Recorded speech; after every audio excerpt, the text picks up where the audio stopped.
السلام علیکم ورحمۃ اللہ وبرکاتہ۔ پیارے بھائیوں اور بہنوں، زندگی کا ہر پل اللہ تعالیٰ کی نعمتوں سے بھرا ہوا ہے۔ انسان صبح اٹھتا ہے تو نئی زندگی ملتی ہے، اور رات کو سوتا ہے تو ایسا لگتا ہے جیسے موت کی نیند سویا ہو۔ قرآن میں اللہ فرماتا ہے، اللہ ہی ہے جو تمہیں رات کو موت جیسی نیند دیتا ہے اور صبح دن میں اٹھاتا ہے۔ یعنی سونا بھی ایک طرح کی چھوٹی موت ہے، اور اٹھنا دوبارہ زندہ ہونا ہے۔ اسی وجہ سے اسلام نے سونے سے پہلے اور اٹھنے کے بعد کی کچھ دعائیں اور اذکار سکھائے تاکہ انسان ہر حال میں اللہ سے جڑا رہے۔ مشہور مگر غلط روایت۔ آج کل سوشل میڈیا پر واٹس ایپ میسیج میں اور تصویروں میں بات بہت پھیلائی جاتی ہے، اگر کوئی شخص رات کو سوتے وقت 100 بار اللہ کا نام لے گا تو صبح اٹھتے ہی اس کی ہر خواہش پوری ہوگی۔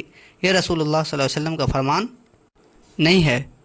بھائیوں، یہ بات سننے میں بہت پیاری لگتی ہے، لیکن حقیقت یہ ہے کہ کسی صحیح حدیث سے ثابت نہیں ہے۔ نہ بخاری، نہ مسلم، نہ ترمذی، نہ ابو داؤد، کسی بھی صحیح حدیث کی کتاب میں یہ جملہ موجود نہیں۔ رسول اللہ صلی اللہ علیہ وسلم کی طرف جھوٹی بات منسوب کرنا بہت بڑا گناہ ہے۔ آپ نے فرمایا، جو شخص میری طرف جھوٹ منسوب کرے وہ اپنا ٹھکانہ جہنم میں بنا لے۔ اس لیے ہمیں ایسی باتوں سے بچنا ہے اور صرف وہی عمل کرنا ہے جو قرآن اور صحیح حدیث سے ثابت ہے۔ سونے سے پہلے ثابت اذکار اور دعائیں۔ اب آئیے جانتے ہیں کہ اصل میں نبی صلی اللہ علیہ وسلم نے ہمیں سونے سے پہلے کون سی عمل سکھائے ہیں۔ نمبر 1، آیت الکرسی پڑھنا۔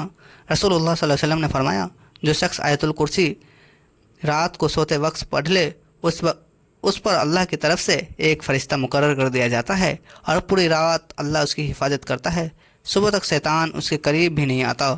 فائدہ: شیطان سے حفاظت، اللہ کی رحمت کا سایہ، رات سکون سے گزرتی ہے۔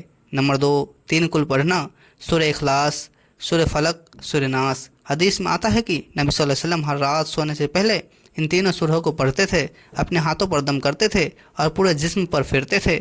فائدہ: نظر بند سے حفاظت، جنات شیطان سے بچاؤ، دل کو سکون۔ نمبر 3، وضو کر کے سونا۔ رسول اللہ صلی اللہ علیہ وسلم نے فرمایا، جب تم بستر پر جاؤ تو وضو اسی طرح کرو جیسے نماز کے لیے کرتے ہو، پھر دائیں کروٹ پر لیٹو اور اللہ کو یاد کرتے ہوئے سو جاؤ۔ فائدہ: موت کی حالت میں اگر روح نکل جائے تو ایمان کی حالت میں جائے گا، نیند عبادت بن جاتی ہے۔ نمبر 4، تسبیح۔ حضرت علی اور حضرت فاطمہ رضی اللہ عنہ نے نبی صلی اللہ علیہ وسلم سے گھر میں مددگار مانگا تو آپ نے انہیں یہ وظیفہ سکھایا: 33 بار سبحان اللہ، 33 بار الحمدللہ، 34 بار اللہ اکبر۔ آپ نے فرمایا، یہ تمہارے لیے نوکر سے بہتر ہے۔ فائدہ: دل کو سکون دیتا ہے، تھکان دور کرتا ہے، اللہ کی رحمت برستی ہے۔